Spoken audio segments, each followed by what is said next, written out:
After working with hundreds of companies on setting up their purchasing process, there's one thing I always see go wrong, and that is their purchase approval process. Approvals sit in somebody's inbox, get forwarded around, and by the time it actually gets approved, the employee has already given up and put that on their credit card. So in today's video, I'm going to walk you through how to set up your purchase approval process in the right way, step by step, so that the spending gets approved before you actually spend the money. Let's get into it. So the first step towards setting up the right approval process is setting up what we call a approval matrix, or you might call it a purchasing policy or delegation of authority. In simple words, what you're defining is who in your organization can actually approve or authorize the spending before it actually happens. Now, when an approval matrix is missing, there are two things that might be happening. Number one is it gets approved by the wrong person. Number two, it does not get approved at all. And both are costing you money, right? Because in one case, it got reviewed by somebody, but the person who was supposed to take a decision on that did not review it, so it doesn't matter. And two, it is not getting reviewed and approved. It is leading to uncontrolled spending, and you're dealing with surprise invoices at the month end looking at who made this purchase. So what is the right way to set up an approval matrix? There are three things that you need to think about. Number one is self-approval limit. What is the minimum amount an employee can make a purchase for without getting an approval? So think about what they need to purchase on a day-to-day basis. Some office supplies,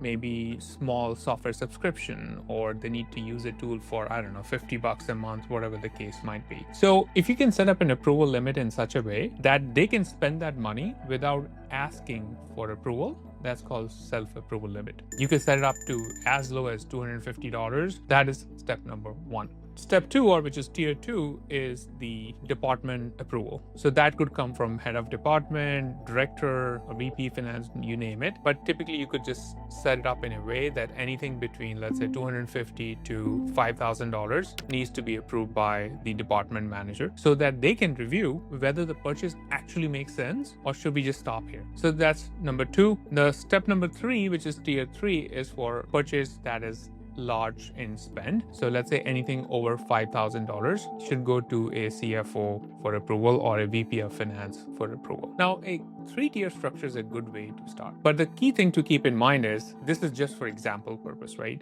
If a company is spending $100 million, $5,000 limit is probably too low. Like for example, in past life, I used to work for large companies, and we had this process where a manager in the department can approve up to $10,000, right? So again, the limits depends on who you are, where you are in your journey. So if you're just getting started and you have a spend control problem, you probably want to tweak this three-tier based on what you're comfortable with, whether it's 200 at the starting and 5,000 or 10,000 to go to the next level. The key thing to think about here is when you're setting up your approval matrix, you want to set it up in a way that it is not creating friction in the system, but also giving visibility to the finance team so that your team, if I need to buy like a $40 pen or something, or a box of pens, I don't have to go ask for approval. Like it's as simple as that. So structure it based on your needs. So that's kind of step number one. So now you have an approval matrix. Now we're going to look at routing rules. So where are the different? Matrix just tells you who needs to approve. Routing is basically the execution of that in terms of how you're going to set up a system or a process to manage that. Now there are a couple of variations in how you can set up your approval matrix. The very basic to start with is based on amount, like which we previously talked about, right? So if it is amount is X to Y, send it to this person. If it is Y to Z, send it to this person. So up to 5,000, it goes to manager. Above 5,000 to 10,000 goes to director. 200,000 goes to CFO. This is a good example of amount-based approval workflows. The second type is based on department, where the right department approval needs to be done. So for example, if you say, oh, my approval is based on, it needs to go to finance for everything. Now, if it is a marketing purchase, finance can't make the call on whether the purchase is actually required or not. So for that, you need to route to the right person. So if it is a engineering related purchase, route it to head of engineering. If it is a marketing related purchase, route it to head of marketing. That's what departmental approvals are. The third type of approvals are based on categories. So think about this way. Let's say an employee needs to buy a keyboard and a mouse. Small purchase, 25, 30 bucks, right? Usually on Amazon, you can get it at that rate. But you have an internal IT team that's responsible for all the hardware, the compatibility, maintenance, warranty, and so on. And by the way, they might already have these items in inventory because they buy in bulk for new hires and so on. They don't want to order a new keyboard every time a new hire joins. So what you want to do here is identify what the process looks like in this case is an IT purchase, and route it to the IT manager so they can take an appropriate call whether they actually need to buy it or they can issue from inventory. That's why category-based approvals are super helpful. The last kind of approvals here is based on vendors. So sometimes you want to set up approvals based on vendors. In certain cases, what happens is there probably a specialized type of work happening, let's say consulting work, and only one person can review and approve or gauge whether the vendor is providing the right service or not. So everything needs to go to them for approval, whether it is a purchase order or whether it's an invoice, it needs to go to them. Or the second type of approval here might be around, for example, the type of the vendor. If it is a new vendor, it needs to go through different scrutiny, or maybe it's a IT purchase and information security needs to be evaluated, or the risk related to that. All these are considerations in designing your approval workflow. So really you're looking at what you buy, how you buy, and what kind of approval is required to satisfy those controls. By the way, if managing this manually seems like a lot of work, that's exactly why we designed ProcureDesk, so that we can help you automate approvals. If you want to know more, click on the link below and schedule some time so we can walk you through how ProcureDesk team will help you set up your approval matrix, automate your approvals, and make the whole purchasing process seamless. All right, let's continue with the rest of the video. Now you got the approval matrix, you got your routing rules. The third thing to now focus on is make it fast and make it frictionless. So let's get into each one of them. Making it fast means making sure your employees are getting notifications when something needs their approval. If it is sitting in their inbox without any notification, or they're getting notification via email, but they work in Slack all day, it's not going to help. So the first thing is to figure out where they can approve your purchase fast. So if I'm in my inbox, can I just simply open my email and click a button to approve right from my email? That is the best experience. Or if I'm on my mobile app, can I approve from the mobile app? Or if I'm in Slack, for example, all day, can I get notifications on Slack and I can just approve right from there? The second thing to consider here is how they want to get notification based on who they are, right? So if you are, let's say in construction, your people are always on the field, your subs are on the field, that is where they need to do the approval, right? So making sure that you design a process or a system that matches to how you do work and do the approvals. The next thing to focus on is the backup when the approvers are unresponsive. So a few things to consider here. Let's say they are going out on vacation, so having a process for delegation of authority so that the request can be routed to somebody else when they are not in office. The other thing to consider here is automated escalation rules. Let's say it's a 3-step process. It needs to go to manager for approval and then it needs to go to director for approval. And the manager does not approve it for, 24 hours. So if that doesn't happen, probably you need to have an automated rule which says automatically send it to the director if it is not approved for up to 24 hours. Those are called escalation rules, and you want to build that in your process. All right, now I want to talk about something very important in making it fast and frictionless, which is having a process for emergency purchase. We see it day in, day out with our clients. They define a purchasing process as like one size fit all, right? So here is a 6-step process we're going to follow for every approval. Now imagine you are running a manufacturing plant. You have a machine breakdown and somebody needs to order a part in the middle of the night to kind of get it going, or they want to go to a shop to pick it up and so on, right? Whatever the case might be. Now imagine if that has to wait for 24 hours for somebody to approve. Now you have a 24 hours downtime, which could have been, I would say, reduced to a couple of hours if people could just go and pick what they want to buy. That's an example of emergency purchase. So when you're designing your approval process, you really need to think about all the different scenarios, including the emergency purchase. The main idea here is you want a process that is simple for people to use and is hard to avoid.